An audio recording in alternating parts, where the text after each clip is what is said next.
Hello दर्शकों, welcome to my channel autism unlocked Hindi में भी। वेकअप पेरेंट्स, आज मेरे वीडियो का टाइटल है वेकअप पेरेंट्स।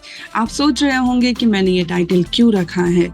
इस टाइटल को रखने का कारण ये है कि आजकल मैं जब भी कहीं जाती हूँ तो मैं ऑटिस्टिक बच्चों के माता पिता को देखती हूँ कि वो थेरेपिस्ट के पास जाते हैं, बच्चों को थेरेपिस्ट को देते हैं और थेरेपिस्ट बच्चे पे काम करते हैं, और जब वो दूसरे दिन आते हैं तो टारगेट फिर से वहीं से शुरू होता है। इसका कारण ये है कि माता पिता सोचते हैं कि थेरेपिस्ट ही उनके बच्चे को सब कुछ सिखलाएंगे और जो भी प्रोग्रेस होना होगा वो थेरेपिस्ट कराएंगे।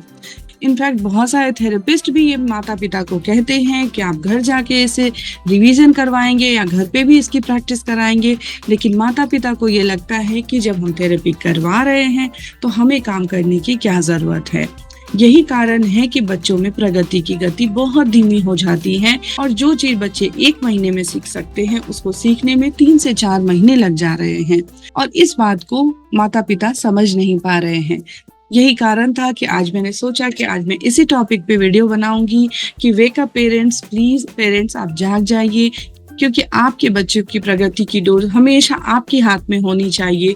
थेरेपिस्ट आपके लिए गाइडेंस का काम कर सकते हैं, आपको गाइड कर सकते हैं, लेकिन आपका बच्चा सबसे ज्यादा समय आपके साथ रहता है, तो वो जो उसका महत्वपूर्ण समय है उसको आप बर्बाद नहीं होने दीजिए।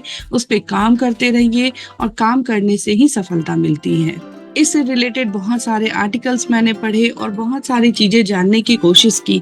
American journal of occupational therapy ने मई 2019 में एक सिस्टमैटिक रिव्यू किया था कि ऑटिस्टिक बच्चों की प्रगति में उनके माता पिता की क्या भूमिका रहती है। इसके लिए उन्होंने बड़ा ही सिस्टमैटिक रिव्यू किया था और आप ये आर्टिकल जाकर के इंटरनेट पे देख भी सकते हैं कि उन्होंने इसके लिए 582 यानी 582 आर्टिकल सेलेक्ट किए थे, और जिसमें से उन्होंने 109 फुल टेक्स्ट आर्टिकल रिव्यू के लिए लिया था। और इस रिव्यू और रिसर्च के बाद जो सबसे महत्वपूर्ण चीज निकल के आई वो ये आई कि जिन बच्चों के माता पिता ने उनकी थेरेपीज में भाग लिया उन बच्चों के जॉइंट अटेंशन में बहुत ज्यादा सुधार हुआ। मैंने आपको पिछले एपिसोड में बताया है कि बच्चे के जॉइंट अटेंशन में जब सुधार होता है तो बच्चे में सीखने की क्षमता बढ़ती है और बच्चा नई नई चीजों को सीखने लगता है। जॉइंट अटेंशन में सुधार हुआ। इसके अलावा बच्चे में लैंग्वेज डेवलपमेंट में भी बहुत फर्क पड़ा, यानी भाषा ज्ञान में भी बहुत फर्क पड़ा। नॉन वर्बल कम्युनिकेशन यानी अपने हाथ या जेस्चर्स के द्वारा जो चीजें अपनी कही जाती है उनमें भी बहुत फर्क आया। इसके अलावा सोशल कम्युनिकेशन में भी बहुत ज्यादा फर्क आया। इसके अलावा लोगों की बातों पे रिस्पांस देना, इन सब चीजों में भी काफी सुधार आया। तो आप ये देख रहे हैं कि जब दुनिया भर के लोग इस चीज के रिसर्च में भी लगे हुए हैं कि आखिर ऑटिस्टिक बच्चों का जो थेरेपी का शेड्यूल है उसमें अगर उनके माता पिता इन्वॉल्व होते हैं तो आखिर क्या फर्क पड़ता है, तो भी हमें बहुत ही पॉजिटिव रिस्पॉन्स देखने को मिला है। ये रिसर्च बहुत सारे लोगों पे की जाती है और वो रिसर्च करके वो डेटा निकाल के हमें दिया जाता है कि अगर पेरेंट्स बच्चों की थेरेपी में इन्वॉल्व है तो बच्चों को बहुत ही फायदा होता है।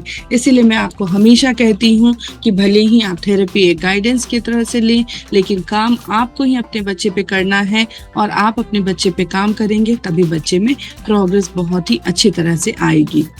इसके अलावा रिसर्च ये भी कहता है कि ऑटिस्टिक बच्चों को हफ्ते में 20 से 40 घंटे की थेरेपी चाहिए। 20 से 40 घंटे थेरेपी डिपेंड करती है कि बच्चे के ऑटिज्म का लेवल क्या है, यानी कि वो माइल्ड है, मॉडरेट है या सीवियर है। लेकिन आप अगर ध्यान देंगे तो भी एवरेज भी अगर आप 30 आवर्स लेकर के चलते हैं तो दिन में कम से कम 5 घंटे आपको अपने बच्चे पे काम करना है। अगर आप थेरेपीज की भी बात कर लें तो 2 से 3 घंटे आप थेरेपीज करा सकते हैं, उसके बाद आपको खुद ही काम करना है।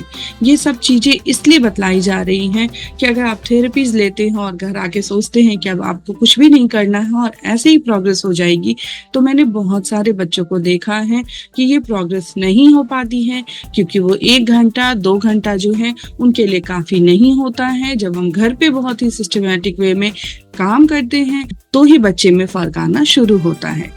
जब मैं बच्चे पे काम करने की बात कहती हूँ, इसका मतलब ये नहीं है कि आपको सब कुछ छोड़ के बिल्कुल उसी पे लगे रहना है, लेकिन आपकी सोच में, आपके ख्याल में बच्चा होना चाहिए।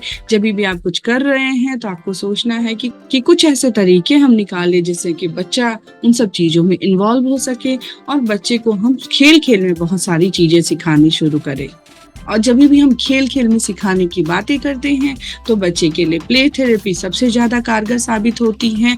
ये भी बहुत सारे रिसर्च में बतलाया गया है कि अगर आप बच्चे को खेल खेल में चीज़ें सिखलाते हैं तो बच्चा उससे ज़्यादा अच्छी तरह से सीखता है। प्ले वे में सिखलाने का मतलब है कि आप उसके साथ क्वालिटी टाइम बिता रहे हैं, खुद सिखला रहे हैं, बट उसमें कोई भी रूल नहीं है। विदाउट एनी रूल यानी फ्री प्ले में आप उसे कुछ चीज़ें सिखलाने की कोशिश करेंगे और जब बच्चा कुछ करता है तो उसे ढेर सारा प्रोत्साहन देना है।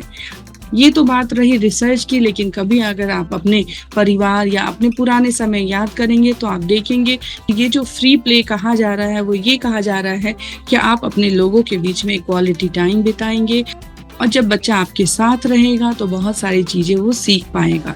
ये जरूरी है कि हर हफ्ते आप एक टारगेट फिक्स करें ताकि आपके पास कुछ ऐसी चीजें हों कि आप बच्चे को सिखला सकें।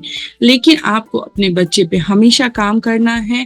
आप थेरेपिस्ट को हमेशा एक गाइड की तरह से लेंगे और जो कुछ भी थेरेपिस्ट बतलाते हैं उसे घर पे आकर के बच्चे पे अप्लाई करेंगे ताकि बच्चा किसी भी चीज को जल्दी सीखे और आप अगले स्टेप पे जा सके। तो आज का एपिसोड मैंने इसीलिए बनाया क्योंकि मुझे ऐसा लगा कि जो नए पेरेंट्स होते हैं उन्हें ये पता नहीं होता है कि वो अपने आप को कैसे थेरेपीज में इन्वॉल्व करें। आप हमेशा याद रखें कि आप किसी भी सेंटर पे जाएं तो इस चीज़ की डिमांड ज़रूर करें कि अगर वो डेली ना दिखला सके तो कम से कम हफ्ते में एक बार सेशन ज़रूर दिखला दे ताकि उस चीज़ को आप अपने घर में जा कर के बच्चे के साथ अप्लाई करें और जो चीज़ें यहाँ सिखलाई जा रही हैं वो घर पे जा कर के आप बार बार करवाएंगे तो बच्चा उसे पक्के तौर पे सीख पाएगा। बहुत सारे थेरेपी सेंटर्स में ऐसा होता है कि पेरेंट्स को थेरेपीज देखने नहीं देते हैं, तो आप उनसे रिक्वेस्ट कीजिए कि जब आप महीने में एक बार रिव्यू करें तो आप मुझे बतलाएं कि आपने बच्चे को क्या सिखलाया और कैसे सिखलाया, तो फिर आप उस चीज को घर में अप्लाई करें। क्योंकि अगर आप बच्चे पे घर पे कोई भी काम नहीं कर रहे हैं तो इससे बच्चे का समय ही बर्बाद होता है। इसीलिए आपको इस चीज के लिए अपने थेरेपी सेंटर या थेरेपिस्ट से डिमांड करनी ही होगी कि आप मुझे बतलाएं कि क्या टारगेट चल रहा है ताकि मैं घर पे उसको रिवीजन करवा सकूं।